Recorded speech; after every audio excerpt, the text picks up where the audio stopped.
Hi, hello, it's Nikki, and welcome to my messy bookshelf. Today I'm here to share my pile of possibilities for the month of May. And let's just get right into it. I have 2 books that I need to return to the library, so those are the first ones that I will show. And the first one is The Cruelest Month by Louise Penny, and this I have already started reading, but this is the 3rd book in the Inspector Gamache series, and I have loved the first 2 books. Only a few pages into this one, but I don't see a reason why I would not enjoy this one as well. So yes, I will be reading this because I have to return it. The next one is also from the library, and I also started reading it, but I am not sure if I am going to continue, and that is Zipporah, Wife of Moses, and this is by Marek Halter. I really enjoyed the book Sarah by the same author. In fact, I have it behind me on the shelf, and I don't know. Maybe if I read Sarah now, I wouldn't enjoy it, or maybe it's just this book. I'm going to give it another shot and see if I can get through it, because I am feeling sort of drawn to historical fiction right now, so I'm wanting to read some historical fiction. The next one I have here is historical fiction, and this is a chunker, so we shall see. I've been really wanting to read this for a while, and it is from my shelf, so I want to read some stuff off of my shelves. So this is Pachinko by Min Jin Lee, and I have heard many people talk about this book, and it sounds like a very emotional historical saga. So I love family sagas.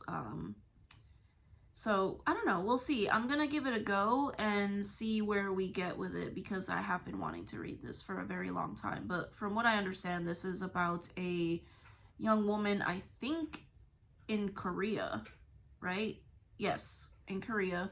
And she becomes pregnant and finds out that her lover is married, and then she marries someone else because she finds out her lover is married. And I think then we follow the generations after that and what comes of the family. But I don't know too much about it, but I know a lot of people love this book, so I am gonna give it a go and see how it goes. I want to do a better job this month of reading more from my pile and off of my shelves, because last month I fell into a reading slump, or I'm sorry, in April. Today is April 30th, but I did not get to most of the books in my pile because I fell into a little bit of a reading slump. So I'm trying to be more intentional with what I am picking out for the month of May. So the only event that I plan on sort of participating in is Horror Mayhem, and there are a ton of hosts, and I will post all of their channels, though if you're watching me, you probably are already subscribed to these channels, but I will put their channels below. But I believe it's Decades of Death is the theme for this year, so it looks like a focus on short stories and novellas from different decades. So I have quite a few things that I can get to. The first one I have here is this Classic Horror Tales, and this is just such a cute little anthology of short stories, some of which I have read in the past, but this was a gift from my son's girlfriend, so I am so grateful to her, and I thought it was such a sweet little gesture that she actually found out I love reading and gave this to me as a gift. But it has quite a few classic horror stories in here. And yeah, we have Edgar Allan Poe in here, Robert Louis Stevenson, we have Bram Stoker, and Arthur Conan Doyle. So there are quite a few ones that I have heard of in here. So, oh, The Yellow Wallpaper, I remember that one. So yeah, I think that this is perfect for being able to dip in and out of if I want to read a short story. So very excited for that. I have another anthology here, and this is Great Tales of Terror and the Supernatural. And this one also has a ton of classic short stories. I think this one has The Monkey's Paw, which I remember just my jaw dropping when I read that one.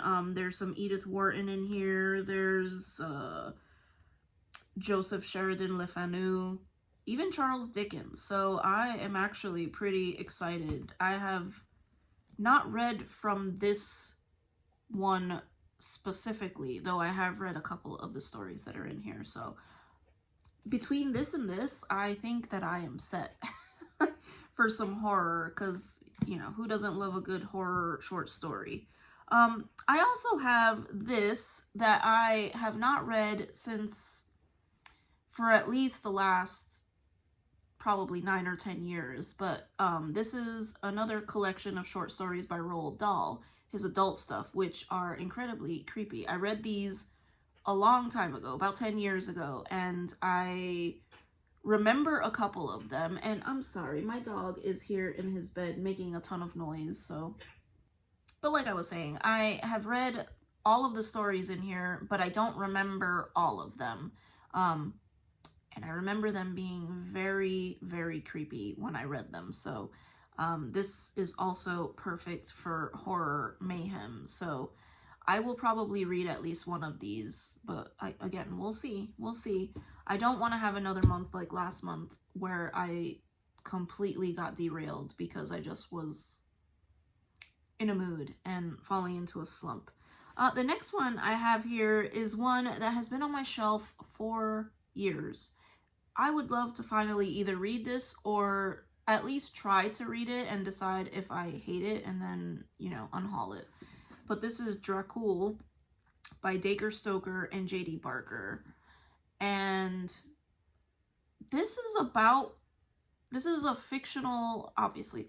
It is a story, and the main character is Bram Stoker, who wrote Dracula. And I think I bought this after I fell in love with Dracula, which was years ago. So this has been sitting on my shelf unloved, and I would love to finally get to this. It's not small. It's not the longest thing I've ever read, but it's gonna have to really draw me in if I'm going to finish this month. So I'm probably gonna start it and see how I like it. Yeah. So Dracul. And basically it is Bram Stoker is locked in a tower, armed with a crucifix, holy water, and a rifle. And he has to survive a single night. So that is all I know from the synopsis on this book. And then a carryover. And this is one I think that I will get to this month because I have been wanting to read it and I keep seeing people talk about how much they love this book. But this is a carryover from my pile for April, and that is We Have Always Lived in the Castle by Shirley Jackson.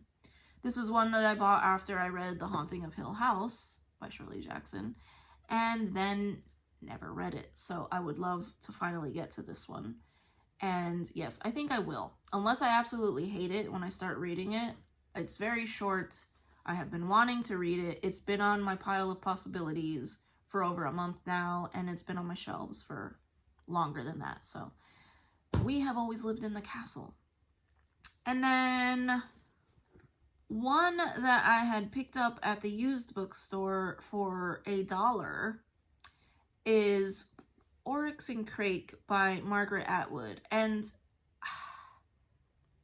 someone was talking about this a few months ago, and I remember thinking that I wanted to read it, and when I saw it for $1, it was either $1 or $3, I picked it up. But all I know is that it looks like it's a dystopian novel about a man who might be the only person left in the world. So I loved The Handmaid's Tale by Margaret Atwood, and I loved, what was the sequel? I read the sequel as well, and I loved that. So she can write good dystopian books. So we'll see. I just threw it in here just to give myself some variety in my pile because, you know, I have a lot of horror here, and I don't have a lot of historical fiction. So just throwing some books in here to give myself some choices this month. For nonfiction, I chose The Man Who Loved Books Too Much. And the reason I chose this one is because in April I read The Art Thief and I loved it. And this seems like it's very similar. This is about someone, I think, who steals manuscripts. Yes, and rare books. So, and the hunt to catch him. And that's what The Art Thief was about. So I loved it. It was so page-turning. It was so fast-paced and entertaining. And yeah, I was like, my jaw dropped several times for The Art Thief. So I'm hoping that this kind of has the same vibes. And then another choice for nonfiction is The Rise and Fall of the Dinosaurs, which I have had on my shelf for a bit. So not sure what kind of nonfiction I want to read. Like I said, I picked this one because I enjoyed the one I read in April. This one is because I want to get it off of my shelf. Or not get it off, but I want to read it. So, read from my shelves. I need to read more from my shelves. So, that is the goal. And I think that is all that I have. I have not picked out what classic I want to read.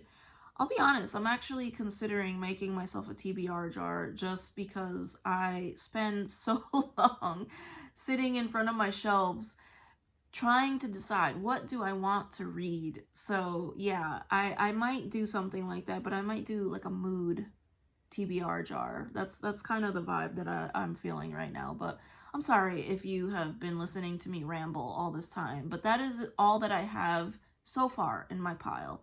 And as usual, I will probably not get to everything, but I will at least give everything a shot. So thank you so much if you made it to the end of this video, and I hope to see you in the next one. Take care. Bye.